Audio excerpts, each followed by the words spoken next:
करेंगे कि माध्य या जो माध्यिका है उसको ज्ञात किस प्रकार से करते हैं। और एक लेक्चर के अंदर, पिछले वाले लेक्चर के अंदर माध्यिका और माध्य को कैसे ज्ञात करते हैं। जब जो आंकड़े या डाटा होते हैं वो उनकी जो पदों की संख्या है वो किस प्रकार की है, विषम पद होते हैं, तो उनकी माध्यिका है उसका निर्धारण किस प्रकार से किया जाता है, उसके बारे में बात अपन ने विद्यार्थी पिछले वाली क्लास के अंतर्गत कर ली थी। और आज अपन बात करेंगे जब जो भी आपको आंकड़े या डाटा दिए होते हैं वो आंकड़े या डाटा सम पदों की आंकड़े डाटा के दिए होने जो वितरण होता है उन वितरण में उनके पदों की जो संख्या है उस पदों की संख्या सम होने पर उसकी माध्यिका का निर्धारण किस प्रकार से किया जाता है उसके बारे में बात करेंगे विद्यार्थियों। और आशा और उम्मीद है कि पिछले वाले जो आपने बात की थी जब आंकड़े या डाटा में पदों की संख्या सब विषम हो तो उनकी माध्यिका निर्धारण कैसे करते हैं, तो अपने उसके अंदर ये देखा था विद्यार्थियों जो भी आंकड़े या डाटा दिए होते हैं उनके पदों की जो संख्या है उनकी संख्या में एक जोड़ के उसमें किसका भाग लगाते हैं विद्यार्थियों, 2 का भाग लगाते हैं। और लगाने पर जो मान आता है वही मान उस आंकड़े डाटाओं के मध्य जितने, जैसे मान लो अपने पास 9 पद है, एक जोड़ा अपने पास 10 हो गए, 10 में मैंने 2 का भाग लगाया तो 5 आ गए, और 5वां जो पद होगा वही पद उस वर्ग वह पद है वही उस श्रेणी का क्या होगा, माध्यिका, या जिसको अपन माध्यक या स्थिति औसत के नाम से भी जाना जाता है। ये बात अपने कल वाली क्लास के अंदर कर ली थी विद्यार्थियों। और आज अपन बात करेंगे जब आंकड़े या डाटा है वो उनके में पदों की संख्या क्या हो, सम हो, तो उसमें माध्यिका का निर्धारण है या माध्यिका को अपन विद्यार्थियों किस प्रकार से ज्ञात कर सकते हैं उसके बारे में बात करेंगे। सबसे पहले विद्यार्थियों एक प्रश्न दिया हुआ है कि निम्न आंकड़ों से माध्यिका का ज्ञात कीजिए। यानी आपको आंकड़े दिए हुए 5, 3, 7, 1, 6, 4, 8 और 12। अब इन आंकड़ों की सहायता से हमें किसका निर्धारण करना है विद्यार्थियों, माध्यिका का निर्धारण करना है। और माध्यिका का निर्धारण करने के लिए विद्यार्थियों सबसे पहले अपन क्या करते हैं, जो भी आंकड़े या जो भी डाटा आपने को दिए होते हैं उन आंकड़ा या डाटा को या जो श्रेणी है उस श्रेणी को हम सबसे पहले आरोही या अवरोही क्रम में क्या करते हैं, व्यवस्थित करते हैं। कहने का मतलब ये हुआ कि उन आंकड़ा को या तो घटते क्रम में लिखिए विद्यार्थियों या फिर किस क्रम में लिखिए, बढ़ते क्रम में क्या किया जाता है, उन आंकड़ों या डाटा को व्यवस्थित किया जाता है। तो सबसे पहले विद्यार्थियों आप ये लाइन लिखिए ऊपर, ताकि प्रेक्षक को इस बात का ध्यान रहे कि इस विद्यार्थी ने जो माध्यिका ज्ञात की उसको बिल्कुल सही तरीके से ज्ञात किया। तो सबसे पहले इस बात को आप मेंशन कर दीजिए विद्यार्थियों कि आंकड़ों या श्रेणी के पदों को अवरोही या आरोही क्रम में व्यवस्थित करने पर, सबसे पहला अपना काम होगा विद्यार्थियों जो भी अपने को आंकड़ा या डाटा दिए होते हैं या जो श्रेणी दी होती है उस श्रेणी को अवरोही या आरोही क्रम में व्यवस्थित करना। या अपन सामान्य शब्दों में देखिए तो उसको आप ऐसे भी कह सकते हैं विद्यार्थियों कि उन आंकड़ों या जो डाटा है उनको हम घटते या बढ़ते क्रम में लिखेंगे। जब अपने प्रश्न में दिया हुआ कि 5, 3, 7, 1, 6, 4, 8 और 2, अब क्या करते हैं विद्यार्थियों, या तो मैं इसको बढ़ते क्रम में लिख दूं या फिर किस क्रम में लिख दूं, घटते क्रम में। तो अपने घटते क्रम की बात करते हैं तो सबसे बड़ा अंक है मेरे पास 8 विद्यार्थियों, पहली संख्या मैंने 8 लिखी, उसके बाद मैंने विद्यार्थी 7 लिखा, 7 के बाद विद्यार्थियों मैंने 6 लिखा, 6 के बाद में विद्यार्थियों मैंने 5 लिखा, और 5 के बाद विद्यार्थियों मैंने कितना लिखा, 4 लिखा, 4 के बाद मैंने विद्यार्थियों 3 लिखा, 3 के बाद मैंने 2 लिखा, और 2 के बाद विद्यार्थियों मैंने कितना लिखा, 1। अब कितने हो गए, 1, 2, 3, 4, 5, 6, 7 और 8। कहने का मतलब ये हुआ विद्यार्थियों कि इस श्रेणी के अंदर जो कुल पदों की संख्या है वो कितनी है, 8 पद है। कुल कितने पद हुए इस श्रेणी में, कुल पद श्रेणी में कुल पद कितने हुए विद्यार्थियों, श्रेणी में कुल पद है 8, यानी कुल पदों की संख्या, या जिसको मैं लिख सकता हूं n, यानी इस श्रेणी के अंदर कुल पदों की संख्या है विद्यार्थियों कितनी है, 8 पद है। इसका मतलब हुआ कि विद्यार्थियों इस श्रेणी में पदों की संख्या 8 है, तो इसका अर्थ ये हुआ कि ये 8 है वो किस प्रकार की है, सम है। इसका मतलब ये कि इस श्रेणी में जो पदों की संख्या है वो कैसी है, सम है।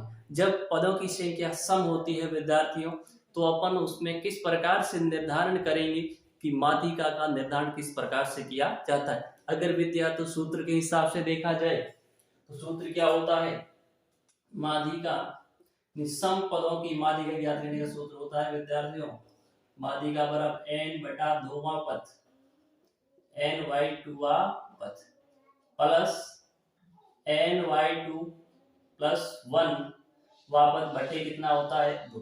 अब इस समस्या से इतनी गहराई में अपन न जाकर के विद्यार्थियों अपन इसको बिल्कुल आसान तरीके से है हल कर सकते हैं। आप इस सूत्र का प्रयोग करके भी आसानी से इस प्रश्न को हल कर सकते हैं, पर ये थोड़ा सा अपने लिए डिफिकल्ट हो सकता है विद्यार्थियों। तो सामान्यतः अपने को ये ध्यान रखना है कि इसके अंदर दो मध्य पद आएंगे। कितने पद आएंगे विद्यार्थियों, दो पद है वो कैसे आएंगे, मध्य पद। तो अपन क्या कर दीजिए विद्यार्थियों, उन दोनों पदों को क्या कर दीजिए, जोड़ कर दीजिए। दोनों पदों को जोड़िए विद्यार्थियों। जोड़ने के बाद उसमें 2 का क्या लगा दीजिए विद्यार्थियों, भाग लगा दीजिए। भाग लगाने के बाद में जो मान आएगा वह मान ही, जो मान आ रहा है वो मान उनके मध्य आएगा, यानी वहां पर वो पद होगा। फिर उस पद को ज्ञात करने के लिए जो 2 पद आपको श्रेणी में दिए हुए उन 2 पदों को जोड़िए। उन 2 पदों में 2 का भाग लगा दीजिए विद्यार्थियों, और उसके बाद जो मान आएगा वह मान ही उस श्रेणी की क्या होगी विद्यार्थियों, माध्यिका होगी। क्या होगी उस श्रेणी की, माध्यिका। देखिए कैसे हम निर्धारण करते हैं। इस सूत्र में अगर इस मान को मैं अप्लाई करूं विद्यार्थियों, n वां पद का मतलब है इस श्रेणी में कुल पदों की संख्या कितनी है विद्यार्थियों, 8 है। तो यहाँ कितने लिखूंगे विद्यार्थियों, 8 बटे 2, चलो प्लस कोष्टक 8 बटे 2 प्लस 1 कोष्टक 1 और बटे कितने हो गए विद्यार्थियों 2। इसको हल किया, ये 8 में 2 का भाग है 2, 8 बटा 2 का मतलब ये होता है विद्यार्थियों 8 में 2 का भाग दिया मैंने, आ गया 4 प्लस 4 प्लस 1 और बटे कितने हो गए विद्यार्थियों 2। 4 और 4 8, 8 और कितने हुए 9, 9 बटा 2, यानी विद्यार्थियों 4.5। 9 बटा 2 का मतलब क्या विद्यार्थियों 4.5, यानी इनका जो मध्य बिंदु आएगा वो किस स्थिति पर आएगा, वो माध्यिका जो आएगी इस श्रेणी की वो आएगी 4.5। जो 4.5 जो मध्यमान होगा वहां पर ही माध्यिका होगी। अब यहाँ पर देखो 4.5 की बात करते हैं इस श्रेणी में, देखिए विद्यार्थियों 1 2 3 4 5 6 7 और 8 है। ये देखो ये हो गए 4, इधर भी 4 रह गए और इधर भी 4। इसका मतलब यहाँ पे इसके मध्य मान आए 4.5 का होगा। 4.5 का मतलब होगा विद्यार्थियों कि जो स्थिति माध्य है, माध्यिका है वो यहाँ पर स्थित होगी।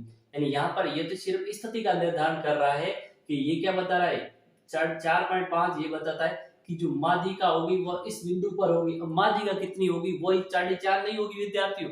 ये तो माध्यिका की क्या बता रहा है, ये बिंदु माध्यिका की स्थिति बता रहा है विद्यार्थियों। क्या बता रहा है, माध्यिका की स्थिति बता रहा है कि 4.5 पे ही माध्यिका है वो आपकी स्थित होगी। अब माध्यिका का निर्धारण कैसे करेंगे विद्यार्थियों बहुत आसान विद्यार्थियों। माध्यिका निर्धारण क्या करेंगे विद्यार्थियों, यहाँ 4.5 है, इधर 4 मतलब 4.5 इधर 4 और इधर कितने 5। तो विद्यार्थी इन दोनों पदों को जोड़ लीजिए। दोनों पद कौन सा 5 और 4 को मैंने जोड़ लिया विद्यार्थियों, कितने हो गए 9 हो गए। और 9 के अंदर कितने का भाग लगा दिया मैंने विद्यार्थियों 2 का, और जब 9 में 2 का भाग कितना 4.4। इसका मतलब कितना है, इसका मान तो विद्यार्थी इसके समान आ रहा है, पर हर प्रश्न में जितने जो स्थिति बता रहा है उतना ही माध्यिका आना कोई जरूरी नहीं है। यानी ये सिर्फ पद को बता रहा है। 4.5 इसको बता रहा है विद्यार्थियों कि यहाँ पर बिंदु आएगा, माध्यिका का बिंदु 4.4 पर आएगा, वो पर माध्यिका का मान ये भी हो सकता है, इसके अलावा दूसरा भी हो सकता है। जरूरी नहीं है कि विद्यार्थियों हर प्रश्न में ये समान मान आए, अलग मान आएगा आपका। तो इसलिए ध्यान रखें कि जो 4.5 पे आएगा तो इसका मतलब चौथा पद और 5 पद दोनों को जोड़ दीजिए और उसमें जोड़ करके 2 में क्या लगा दीजिए विद्यार्थियों, भाग लगा दीजिए। तो आपके पास क्या प्राप्ति हो जाएगी विद्यार्थियों, माध्यिका। यहाँ पर इस सूत्र का उपयोग नहीं करें विद्यार्थियों, तो अपन देखते हैं। तो इधर ये कुल पद है 8, कितने पद है 8। तो 8 है तो विद्यार्थियों 3 मैं इधर छोड़ दूं और 3 को मैं इधर छोड़ दूं। इसका मतलब बीच में कितने बचे 6 बचे विद्यार्थी। नहीं, बीच में कितने पद बच गए, 2 पद बच गए। जब 2 पद बीच में बच गए तो अपन क्या कर लीजिए विद्यार्थियों, 2 पद कितने, ये 4 नंबर पे और कितने नंबर पे 5 नंबर पे। चौथे नंबर वाला पद और 5वें नंबर वाला पद दोनों तो आप जोड़ लीजिए, फिर 2 का क्या लगा दीजिए विद्यार्थी फिर इसमें 2 का विद्यार्थी भाग लगा दीजिए। जब आप इसमें 2 का भाग लगाओगे तो जो मान आएगा वो मान ही उस बिंदु पर ही आपकी माध्यिका स्थित होगी। तो इस सूत्र का उपयोग बिना उपयोग किए भी आप बहुत आसानी तरीके से माध्यिका का निर्धारण विद्यार्थियों कर सकते हैं। किस तरीके से कर सकते हैं? जो भी मध्य मान होते हैं, 2 मान आएंगे विद्यार्थियों, दोनों पदों को जोड़िए। जैसे ये या तो 4 नंबर पे और 5 नंबर पे विद्यार्थियों, 6 और 7 नंबर पे हो सकता है आपका, 8 नंबर पे हो सकता है, किसी भी नंबर पे उन दो जिस पद यानी जिस श्रेणी में वो जितने नंबर पे है उन नंबरों को काउंट करिए विद्यार्थियों। संख्या कितनी इससे कोई मतलब नहीं है। उसके बाद उन दोनों को जोड़ के 2 का लगा दीजिए विद्यार्थियों, भाग लगा दीजिए, और जब आप 2 का भाग लगाओ तो आपके पास एक बिंदु निकल के आएगा। उस बिंदु पर ही उस श्रेणी की माध्यिका वो स्थित होगी। और फिर माध्यिका का निर्धारण कैसे करेंगे विद्यार्थी? वही जो आपने 4 और 5 नंबर पद संख्या के हिसाब से वहां पे पद लिए थे, उन पदों जो पद 4 नंबर और 5 नंबर जो पद लिए थे उन पद पर कौन सी संख्या लिखी हुई विद्यार्थियों, उस संख्या को जोड़ लग कीजिए। फिर उन संख्या में 2 का क्या लगा दीजिए विद्यार्थियों, भाग लगा दीजिए, और जो मान आएगा ना वही मान उस मध्य बिंदु जो मध्य बिंदु आपका है उस बिंदु पर वह संख्यात्मक मान स्थित होगा। और उस मान को अपन क्या कहेंगे विद्यार्थियों? उस मान को कहा जाएगा माध्यिका या माध्यक या विद्यार्थियों स्थिति औसत के नाम से भी जाना जाता है। तो आशा और उम्मीद है कि विद्यार्थियों ये बात आपको आसानी समझ में आ गई होगी। तो इसमें माध्यिका क्या होगी? ये तो माध्यिका याद रखने का फॉर्मूला 4.5 नंबर पे जो स्थिति होगी वो आपकी क्या होगी? माध्यिका होगी। तो अंततः माध्यिका यही तो आएगी विद्यार्थी। इसमें तो वही 4.5 होगी। माध्यिका कितनी होगी? 4.5। हर प्रश्न में ये मध्य बिंदु जो बिंदु आएगा वो, और वहां पर बिंदु पर जो संख्या आएगी वो सैम आना कोई जरूरी नहीं है विद्यार्थियों, अलग आएगी। तो आप इस बात का विशेष रूप से ध्यान दें। तो इस प्रकार से विद्यार्थियों अपन ने जब आंकड़े या श्रेणी के अंदर पदों की संख्या सम हो या फिर विषम हो उसके माध्यम से अपन है वो माध्यिका का निर्धारण है विद्यार्थियों कर सकते हैं। अब अगला प्रश्न आपका यहाँ से किस प्रकार का बनेगा विद्यार्थियों? इस बात को ध्यान दीजिए। अगला प्रश्न इस प्रकार से बनेगा विद्यार्थियों, जब आपको आंकड़े या डाटा वो वर्गीकृत श्रेणी में हो या फिर अवर्गीकृत श्रेणी में होने पर भी आपको माध्यिका का निर्धारण पूछा जा सकता है। यानी ये विद्यार्थियों कह रहा है जब आंकड़े किस रूप में हो, जो आंकड़े हैं विद्यार्थियों वो आंकड़े 2 प्रकार से आ सकते हैं आपकी परीक्षा के अंदर विद्यार्थियों। कौन कौन से 2 प्रकार से? जब आंकड़े क्या हो आपके वर्गीकृत हो, किस श्रेणी में दिए आंकड़े? वर्गीकृत श्रेणी में हो, या फिर किस श्रेणी में हो विद्यार्थियों? अवर्गीकृत श्रेणी में हो। कौन सी श्रेणी में हो? अवर्गीकृत। वर्गीकृत श्रेणी में हो तब भी अपने को माध्यक या माध्यिका विद्यार्थियों ज्ञात करनी होगी। और जब अवर्गीकृत श्रेणी में हो उस समय भी विद्यार्थियों अपने को किसका निर्धारण करना होगा? उस समय भी अपने को माध्यिका का या माध्यक है उसका निर्धारण है विद्यार्थियों करना होगा। तो अपने को इस बात का विद्यार्थियों ध्यान रखना है कि जब आंकड़े किस श्रेणी किस प्रकार से कि आंकड़े वर्गीकृत है या फिर आंकड़े किस प्रकार के विद्यार्थियों अवर्गीकृत। ये बात तो आपको प्रश्न में विद्यार्थियों दी हुई होगी, ऐसे नहीं लिखा होगी वर्गीकृत क्या अवर्गीकृत। ये बात आपने पिछले वाली क्लास में की थी विद्यार्थियों कि आंकड़े वर्गीकृत कब होते हैं और आंकड़े अवर्गीकृत कब होते हैं। आज अपन जो बात करेंगे विद्यार्थी वह इस बिंदु के बारे में बात करेंगे कि जब आंकड़े आपको अवर्गीकृत श्रेणी के रूप में दिया हुआ हो और उसके माध्यक या माध्यिका या माध्यक का निर्धारण किस प्रकार से किया जाता है, और वर्गीकृत श्रेणी में दी हो इसकी बात करेंगे अगली वाली क्लास के अंदर विद्यार्थियों। तो आज अपना जो बात है वो है जब आंकड़े है आपको विद्यार्थियों किस रूप में दिए हो, आंकड़े आपको अवर्गीकृत श्रेणी के रूप में दिए हो, और जब आंकड़े अवर्गीकृत श्रेणी के रूप में दिए हुए होते हैं तो अपन माध्यिका का निर्धारण या माध्यक का निर्धारण किस प्रकार से करते हैं उसके बारे में बात है वो विद्यार्थियों करेंगे। तो सबसे पहले विद्यार्थियों इस प्रकार से प्रश्न आपको दिया हुआ आएगा कि निम्न बटन या निम्न आंकड़ों की सहायता से माध्यक है वो आपको ज्ञात करना है। माध्यक या माध्यिका है उसको विद्यार्थियों ज्ञात कीजिए। तो अपन क्या करते हैं विद्यार्थियों कि सबसे पहला काम तो स्टेप बाय बताता हूं विद्यार्थी। सबसे पहला काम तो होगा एक सारणी या जिसको तालिका का निर्माण करना पड़ेगा विद्यार्थियों। किसका निर्माण करेंगे अपन? सबसे पहले तालिका या जिसको कहते हैं सारणी बनाइए। सबसे पहले सारणी या तालिका का निर्माण किसका निर्माण करेंगे विद्यार्थियों? सबसे पहले एक सारणी बनाएंगे या तालिका का निर्माण करेंगे। अब विद्यार्थी अपने को ये देखना है कि अपन जो तालिका या सारणी का निर्माण करेंगे उसमें कॉलम कितने होंगे। जब ये जानकारी नहीं है तो अपन कैसे करें, तो उसके अंदर कितने कॉलम बनाने विद्यार्थियों आपको, जैसे इसमें कितने हैं, x का मान है और f का मान, इसका मतलब एक मान और आपको बनाना, तो इसका मतलब उसमें कितने ऊर्ध्वाधर कितने कॉलम बनाने विद्यार्थियों आपको, ऊर्ध्वाधर आपको 3 कॉलम बनाना है। कितने कॉलम बनाने हैं, 3 कॉलम बनाना। तो इस बात को भी ध्यान रखें विद्यार्थियों कि जब आपको जो प्रश्न के अंदर जो आंकड़े हैं अवर्गित श्रेणी में दिए हुए हैं और आपको माध्य के अमाध्य का ज्ञात करना है विद्यार्थियों, तो हमेशा सबसे पहले अपन सारणी का निर्माण करेंगे और उस सारणी के अंदर कितने कॉलम बनाएंगे विद्यार्थियों, 3 कॉलम बनाएंगे। एक तो x के मान का कॉलम, ये प्रश्न में दिया हुआ आएगा, एक कॉलम होगा f के मान का, ये भी प्रश्न में दिया हुआ आएगा, और एक तीसरा कॉलम है जो आपको विद्यार्थियों ज्ञात करना है, और उस कॉलम का नाम क्या है, CF करेंगे, यानी जिसको कहते हैं संचय बारंबारता। क्या बोला जाता है विद्यार्थियों, संचय आवर्ती या फिर संचय बारंबारता, इसको आपको ज्ञात करना पड़ेगा। तो इसका मतलब पहला काम हुआ विद्यार्थियों, अपना पहला काम क्या होगा, सबसे पहले एक तालिका का निर्माण करेंगे और उस तालिका में कितने कॉलम होंगे विद्यार्थियों, उस तालिका में 3 कॉलम होंगे। कॉलम नंबर 1 में x का मान होगा, 2 में f का मान, ये दोनों मान आपको विद्यार्थियों प्रश्न अंदर दिए हुए आएंगे, और CF तीसरा कॉलम है, उस CF का मान विद्यार्थियों आपको ज्ञात करना होगा, और बहुत कुछ नहीं, बहुत आसान है विद्यार्थियों CF का मान ज्ञात करना। अगला काम क्या होगा विद्यार्थियों, नंबर 2 पे बात की जाए, नंबर 1 पे तो आपने सारणी टेबल का निर्माण कर दिया विद्यार्थियों, और नंबर 2 पे n का मान n/2 का मान ज्ञात करेंगे विद्यार्थियों। किसका मान ज्ञात करेंगे, n/2 का मान ज्ञात करेंगे। अब ये क्या होता है विद्यार्थियों, देखो n का मतलब होता है विद्यार्थियों इस श्रेणी में कुल जो आवर्ती है, जो बारंबारता है, उसका क्या होगा, योग होगा। n का मतलब क्या हुआ कि इस श्रेणी के अंदर जो कुल आवर्ती या बारंबारता है, उन सभी पदों का क्या होगा, योग होगा, और योग करने को उसमें 2 का क्या लगा देंगे विद्यार्थी, उसके अंदर 2 का उसमें लगा दीजिए भाग लगाएंगे। क्या लगा देंगे, 2 का उसमें भाग लगा देंगे। तो जब अपन 2 का भाग लगेंगे, जैसे इस श्रेणी के अपन सब पदों का योग करेंगे, योग करेंगे, वो योग आएगा, वो तो किसका मान आ जाएगा, n का मान आ जाएगा विद्यार्थियों, और उसके बाद में फिर 2 का क्या लगा देना, उस मान में 2 का भाग लगा दीजिए, और 2 का भाग लगाने पर जो मान आएगा विद्यार्थियों, 2 का भाग लगाने पर जो क्या आएगा, जो मान आएगा, वह मान है वो या तो जो ये अपने पास आवर्ती है उसके समान आएगा, या फिर उससे क्या आएगा, यानी n/2 है ठीक संचय बारंबारता वाले चर का मान का माध्यक है, वो कहलाता है। वो स्वयं भी हो सकता है और या फिर उससे अधिक वाला होता है, उसी को ही माध्यक है वो माना जाता है, उसी को ही क्या माना जाता है, माध्यक है वो माना जाता है। तो अपन बात करते हैं विद्यार्थियों कि इनको जोड़ेंगे, इनको जोड़ने पर इसका क्या आएगा, योग आएगा।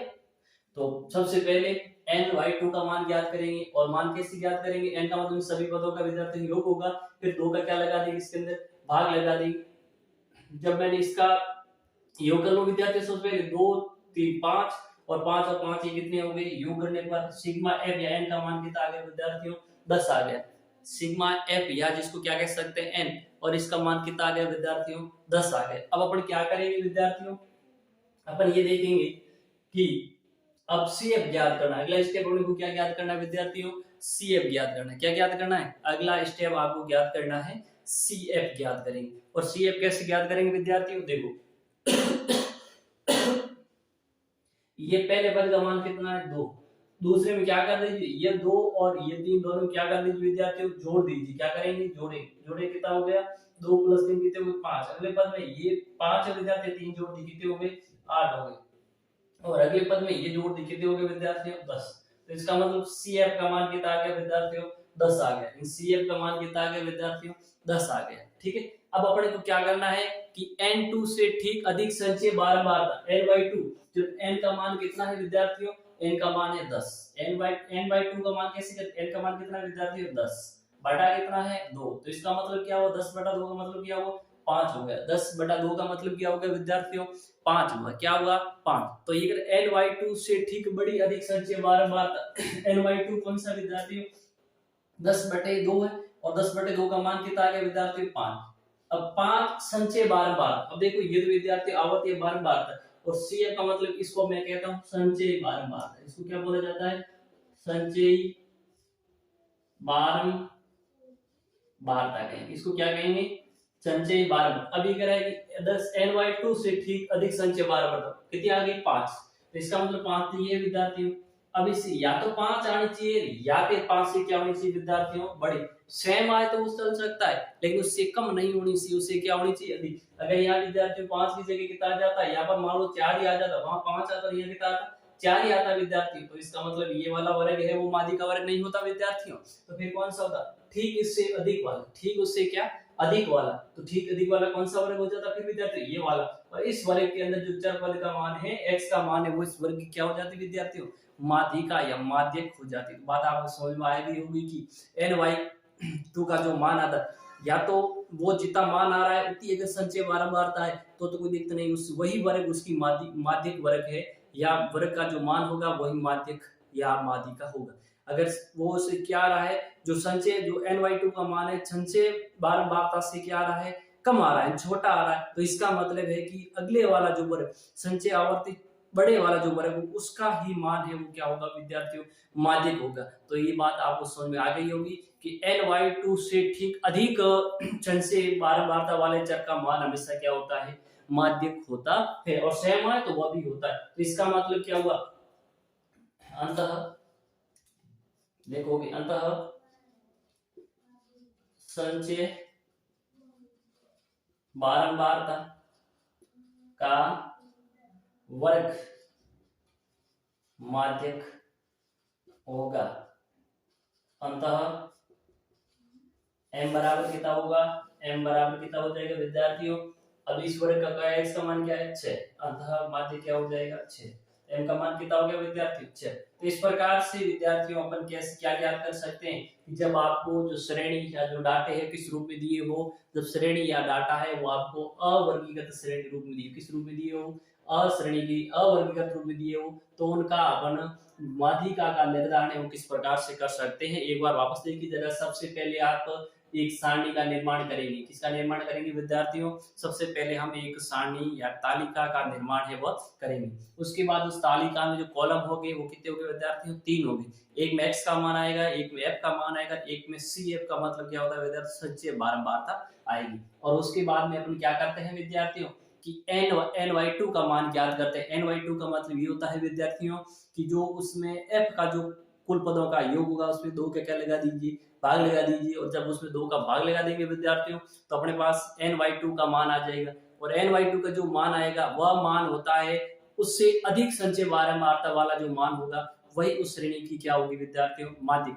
अगर वो सेम समान आ रहा है तो कोई समस्या नहीं, अगर समान नहीं उससे क्या आ रहा है, संचय जो बारंबारता उस वर्ग से ny2 का मान क्या आता है, अगर छोटा आता है तो इसका मतलब ये होता है विद्यार्थियों अगर वो मान छोटा आ रहा है तो उसके संचय बारंबारता उससे बड़े वाला जो वर्ग होगा संचय आवर्ती वाला, वह वर्ग ही उसकी क्या होगा विद्यार्थियों, माध्यिका होगा। तो विद्यार्थियों इस प्रकार से आशा और उम्मीद है कि अपन ने इस लेक्चर के अंदर बात की थी कि जब अवर्गीकृत श्रेणी में आंकड़े या डाटे होते हैं तो उनका अपन है वो माध्यिका का निर्धारण किस प्रकार से बात करते हैं। आपको ये बात अच्छी तरह समझ में भी आई होगी। अगली क्लास के अंदर बात करेंगे अपने विद्यार्थियों जब श्रेणी जो आंकड़े या डाटे वो श्रेणी क्रम में वर्गीकृत हो तो उसका माध्यिका है या माध्यक है, माध्यिका या माध्यक या